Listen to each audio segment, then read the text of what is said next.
My live. Hello there, Lisa Marie here.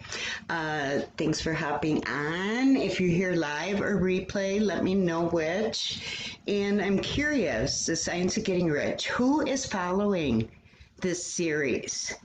I'm really curious if, people like it and whatever, but I don't know who is actually following this series. I'd like to know. So just leave a comment down below. I'd appreciate it. Let me know where you're watching from. Okay, chapter 11 in The Science of Getting Rich. This book has been amazing for me. This is my second go around. The first series was not so hot. I think the second series is better, and things are starting to they're making sense to me. This is not a book that you can just read and say, okay, I read it.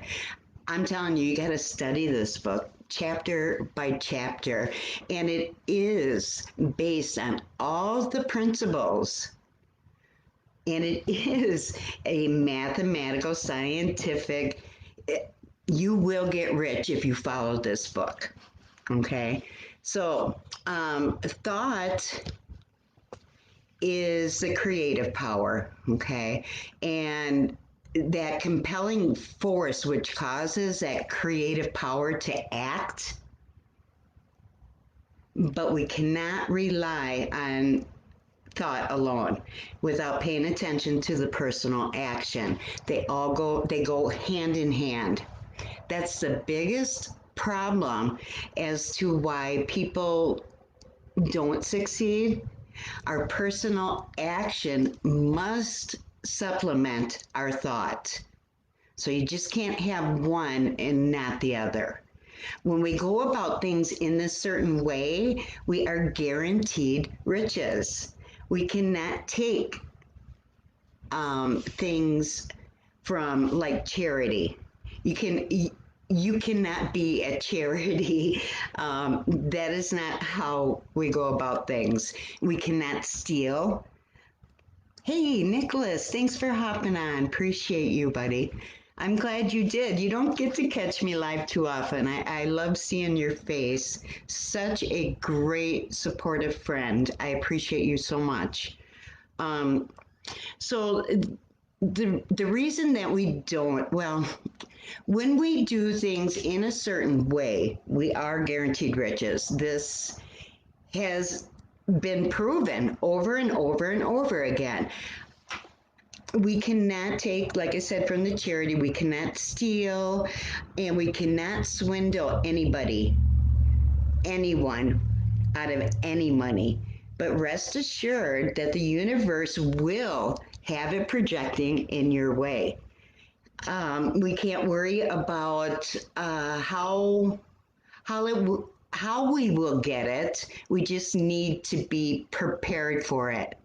And by being prepared, I believe that it means that we are worthy of it. That is how you would prepare for those riches. And by getting that clear mental picture with all the details, and because we did things in a certain way, the scientific use of thought consists of forming a clear, distinct picture of what you want while acting grateful. Holding that faith and being grateful for everything that you do get what you want. Gratitude is the biggest thing. And that thought, and it's got to be in detail, but then it's not good enough just to have that thought. Even if it is in specific details, we still have to act upon that. Okay, if we don't take action, then basically I guess we're a dreamer, because if you're not taking action, it's not going to happen. Let's see. Sorry, I lost my train of thought a little bit. When you can really see the truth is when the things start reaching you. And it will be from other men. Other men will bring you your riches, and they're going to ask for an equivalent for them. So, whether that be in cash or whatever, okay, you always have to give more in value than you receive in cash value, and vice versa. Okay. You can only get what you want by giving the other man what is his. Your pocketbook is not going to be just miraculously transformed so it's always full of money without some effort on your part. Yeah, that's so true. Nicholas says showing gratitude for what you know is coming is a great way to visualize your future vision. Absolutely. And the detail has to be so certain and so distinctive so that when these things start coming your way, and they will, um, you've already got a place for them. You're going to know exactly what to do with each thing that comes your way. Does that make sense? Like that previous chapter when that guy was envisioning, that old shack that he rented, just barely got by, and a year later he owned it, and he envisioned, that rug, if you remember that rug, and that nice wood stove for heat. So when those things did come his way, he knew exactly where they had to go. And if for some reason you think you are in the wrong business or the wrong environment, don't think that that is why you have to postpone taking action, because that doesn't work that way. You have to act in the present.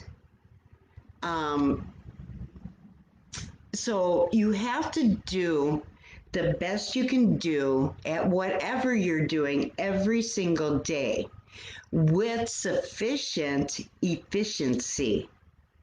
Okay, that means you're not just trucking along going 100 miles an hour and you're getting everything done, but it's only done not to the level that it should be done. you know um, Being efficient, getting the work done properly in the present, and that will lead you to other opportunities, other businesses. If you're not in the right business, I mean, you can't go off just half cocked and quit your job and join something. I mean, you have to do the best you can in that job that you are currently in, and just know it without a doubt of your faith. Don't doubt your faith, not ever, or it won't happen. Okay, just hold the strength, the persistence of your desires, hold that in your thoughts, and do everything that you can that day to the best of your ability. Don't do tomorrow, today. That'll be there waiting for you, but just consider that, a stepping stone to getting to where you need to be, because it does take a different level of us to reach each plateau.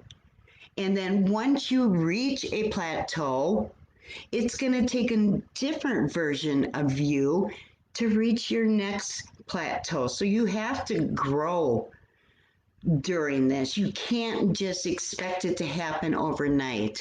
You have to do things in a certain way and hold your faith true.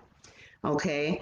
I guess that's really all it is. If you get that full vision and it's in your whole mind, and then you just sit around waiting for the results, that we'll never get them that way either. We cannot act where we will be. We can only act where we are.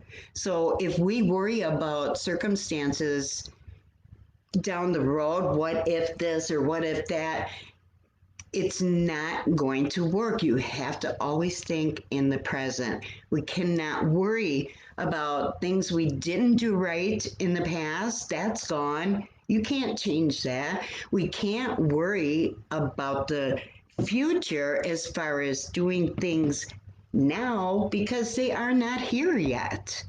Leave that for the future. Do what you can today to the best of your ability. And like I said, that be your stepping ladder to where you want to go. Okay, that's all I got today. I hope you enjoyed this. If you do not have this book yet, reach out to me. I'm keeping really good track now of I've been giving a lot of these books away, and it makes me so happy. But if you're not taking advantage of that and not reading that and studying it, I don't know what to say. I mean, you're depriving yourself. You are depriving yourself. So, all right, reach out if you don't have this book, or just pop over to my group, Total Wellness Corners. You can just grab a copy and go, or if you want it by email so that you can save it to Google Drive or whatever, just let me know. I appreciate it. And Nicholas Henriksen, he's from Sweden. We've had the pleasure of working together quite a bit this year, and he's fabulous. He is fabulous. And I'm not sure, but I think he might be one of Melody's favorites. I'm not sure, but he's a good soul and a good heart. And he shares things too. So pop over and see him. And I believe his group is called The Secret of Science of Getting Rich, or just look up Nicholas. He's right there. So good dude. All right, guys, have a great night. I am out of here. See you tomorrow or Wednesday.